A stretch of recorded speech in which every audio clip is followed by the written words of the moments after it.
You may have noticed that Shimano group sets have been on sale recently, reaching discounts of 30 and 40%. And in some cases, I've actually seen it go higher than that. But that tells me two things. One, now is a great time to buy a group set. But two, there must be some new ones on the way. Now, based on usual group set life cycles of about 4 to 5 years, a new Dura-Ace and Ultegra should be right around the corner. And given Shimano's biggest competitor, SRAM, delivered a huge range overhaul to its road group sets earlier this year, the bar has been set higher than ever. Now, the reason why this is so important is not because Dura-Ace is just Shimano's flagship road group set, it's because it sets the tone for what's going to come on Ultegra and 105, which is ultimately the group sets that most of us will be riding. So here's 5 updates I want Shimano to release and 3 things I want them to keep the same. Current Dura-Ace and the latest SRAM Red both hover around the 2.5 kilo claimed weight mark, with SRAM Red being the slightly lighter of the two, despite its claim weight also including a power meter. While I don't believe it's absolutely necessary for Shimano to become significantly lighter than SRAM, I have to believe that Shimano has the technical ability to undercut them and gain the upper hand with regards to weight. What I do want to see is a bigger weight difference between Dura-Ace and Ultegra. Currently, there's about a claimed 200 grams between them. To really justify the increase in cost, I think it should be closer to 300 grams, but without Ultegra being made to be unnecessarily heavier. The current generation of Dura-Ace offers 2 cassette sizes, 1130 and 1134. I'd love to see a return of a tighter block. I'm thinking 1128s and maybe even 1125s. Having a near run of one-tooth jumps between sprockets would be a dream for riders that live in flatter areas. You'd really be able to dial in on your cadence sweet spot. I do get why Shimano has focused on 30 and 34 because it does make the group sets more versatile, but I'd love to see a nod to riders on flatter terrain. Recently, Shimano updated its top mountain bike group set, XTR, which featured a fully wireless design. This was huge news from the brand, as up until that point, it felt like Shimano was lagging behind SRAM's fully wireless system due to its semi-wired design, which now looks incredibly dated. My hope is that this innovation will land with Dura-Ace in a similar way. The new XTR has a rechargeable, removable battery in the rear derailleur. I hope Shimano copies this, but rather than giving the front derailleur its own separate battery, I'd like to see a single cable run from the rear mech to the front, allowing both derailleurs to run from the same single battery. This would mean that you save on weight of having 2 batteries, and it would allow the front derailleur to stay small compared to the SRAM derailleur, which is rather large when it has the associated battery attached.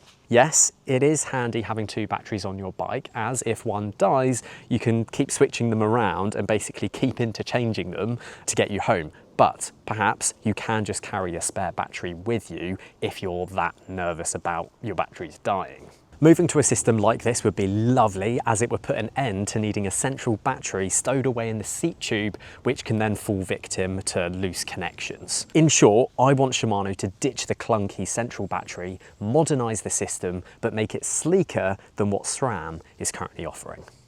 Right, let's talk chain sets, because I'm sure by now Shimano will have ensured that their chain sets no longer fall foul of their previously flawed construction method, which saw a worldwide recall of thousands of chain sets after faulty bonding caused them to crack and fail. But beyond just ensuring its new chain sets remain in one piece, I believe they need to drop the weight of them. Other manufacturers are easily saving 100 grams on Shimano's current Dura-Ace, so to stay on top, it needs to find a way to keep up whilst ensuring the longevity and the reliability of the product. One of the biggest disappointments for me when the current generation of Dura-Ace was released was kind of just how it looked. It's certainly not bad, ugly or outlandish, but it's certainly no Dura-Ace 9000. That version of Dura-Ace was so pretty. It balanced an interesting design language with mass market appeal while remaining distinct and unique. I feel like Shimano has strayed from that with the last 2 generations of Dura-Ace. I hope the designers can bring back a little more personality and create something more distinctive with a little flair and excitement. I'd also love to see them reduce the length of the rear derailleur cage. If they could go back to being more akin to their smaller mechanical ancestors, then that would be truly fantastic. Shimano hasn't had the best track record for producing accurate power meters. The launch of the new groupset though means it really needs to ensure they get it right this time. I'm confident the engineers have learnt their lesson, they just need to make sure that it's accurate and reliable. For the current generation of Dura-Ace, you can only buy a Shimano power meter as a dual-sided chainset option. I would love to see them offer a single-sided crank arm upgrade option. Alternatively, if Shimano really wants to win, in my opinion, a set of Dura-Ace power meter pedals would be the ultimate move. There's of course a few things that are really good about the current generation of Dura-Ace which I hope stick around. For example, the Hyperglide Plus technology. This is Shimano's secret sauce for super smooth gear changes. It's what allows you to shift under a lot of load and still get reliable, crisp shifts. I have no doubt that this will be staying because it's a real triumph.